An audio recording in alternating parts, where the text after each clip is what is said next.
بسم اللہ الرحمن الرحیم۔ تمام دیکھنے اور سننے والوں کو السلام علیکم۔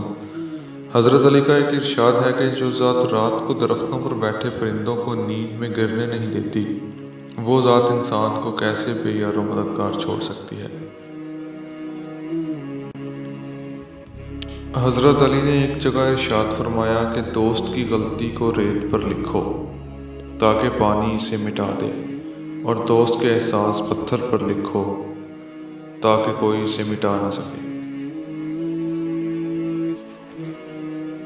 جو ظلم کے ذریعے عزت چاہتا ہے، اللہ اسے انصاف کے ذریعے ذلیل کرتا ہے۔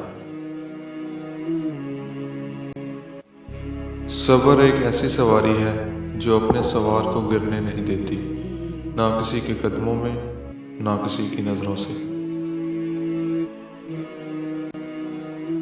لوگوں سے یاد نہ کرنے کا شکوہ مت کر، کیونکہ جو انسان اپنے رب کو بھول سکتا ہے وہ سب کو بھول سکتا ہے۔ حضرت علی نے ایک جگہ ارشاد فرمایا، تنگ دستی میں سخاوت کرنا، غصے میں سچ بولنا اور طاقت ہوتے ہوئے معاف کرنا بہترین نیکی ہے۔